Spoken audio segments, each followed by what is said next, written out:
started working with Hooper, we call him, John Hooper, about 1964 or 5 as a laborer, mixing the clay that he needed. He got this commission to put a large sculpture in the building here behind me, and he needed a bit of help, labor. The artists, I believe, were given given direction by the government, which was the Louis Robichaud government at the time, to build pieces that showed the potential of New Brunswick's future. And they wanted to populate the whole building with these wonderful pieces of public art. John decided to do a 45-foot wide, I think it's around 7 or 8 feet high, piece which would show in panels the different stages of New Brunswick's history from the beginning up to that time, 1965.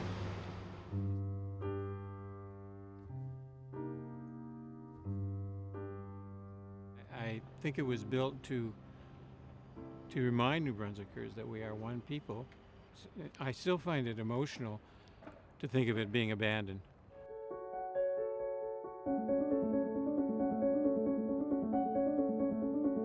The Centennial Building would be one of about 2 or 3 of the most important buildings of the 20th century in New Brunswick, arguably the most important.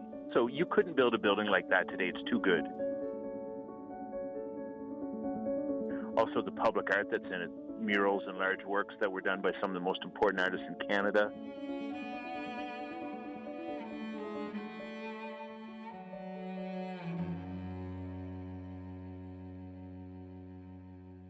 The building is 50, 60 years old, and so it really needed work.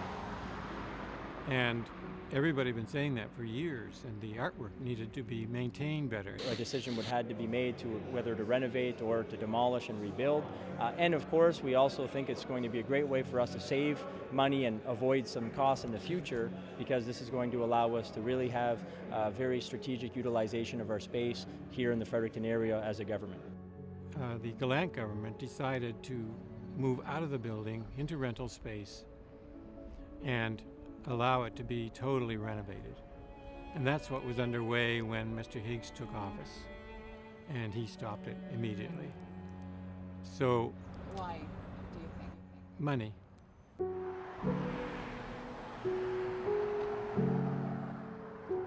Everything was stopped. They even had the hole dug, a big hole, for the Justice Building.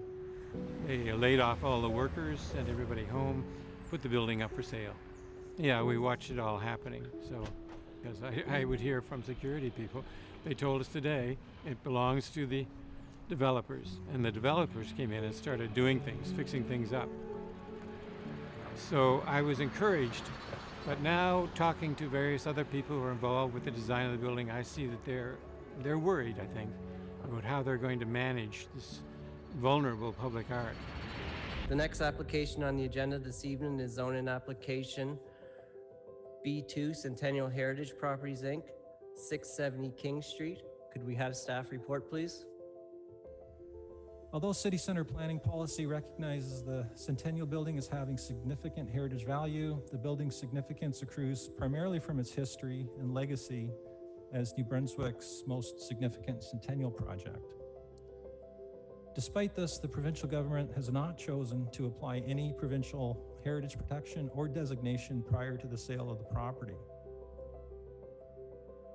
Redevelopment of the site or the property now relies entirely on a private sector business case for a viable adaptive reuse strategy.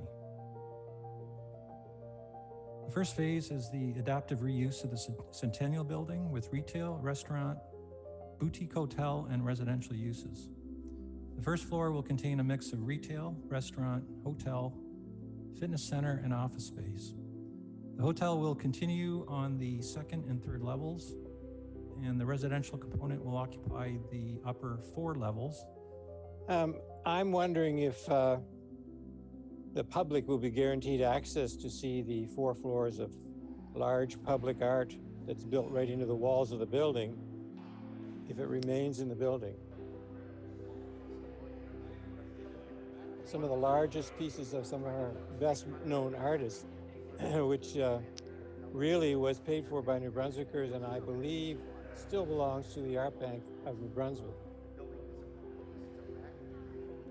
So I'm just wondering, like, is that just going to disappear behind condo walls? I really don't see how you open up a hotel and a private residence to the public just to let people come and go. There are only two pieces that remain in the building that would be located in those areas. You know, we've certainly indicated to the Art Bank that if they would like to take their art and display it in a different location, that we're certainly amenable to that.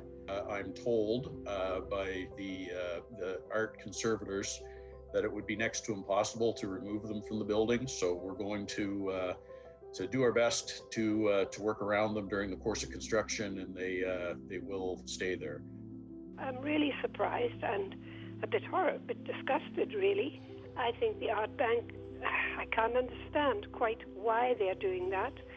They bought the pieces, as far as I know, under the understanding that they would be in public places.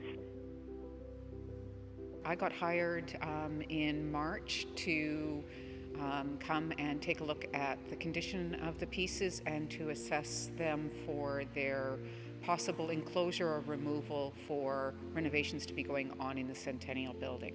The Art Bank is part of the New Brunswick government. They are the repository for all of the artwork that they own. Is it correct to say that all New Brunswickers really own these pieces? Well, yes, absolutely. They belong part of the New Brunswick government, and thus so it's part of, yes, it's definitely owned by the New Brunswick people. I have never in any of this been told that the artwork would not remain in there and go back in there. It is part and parcel of the Centennial Building, and so it will remain with the building. How do you incorporate a 10-foot by 10-foot wall mural of mosaics, a beautiful colored mural showing a New Brunswick fishing village? How do you incorporate that into an apartment hallway? And how does the public still gain access to see this wonderful work? Do we have to get buzzed up by somebody in order to see it? I mean, somebody has a drunken party and they come out in the middle of the night and decide they'll take a few tiles off of the Jack Humphrey 10 by 10 fishing village, take them for a souvenir or something. Well, you just can't do that. Those are intended to be publicly accessible. When I was younger, you could walk in the Centennial Building and see these, but the intention, I know, of the government was hopefully that those would be publicly visible. There needs to be dialogue between, again, the province, the city, and the developers to see if a compromise can be made or different plans. I mean, they're not even planning on starting work on this for another year anyway. There's time to get this right. The Centennial Building was once a wonderful symbol of the future of New Brunswick, and suddenly, since the Higgs government took over, it's a dying symbol of the future of New Brunswick. I think it's a pretty good metaphor.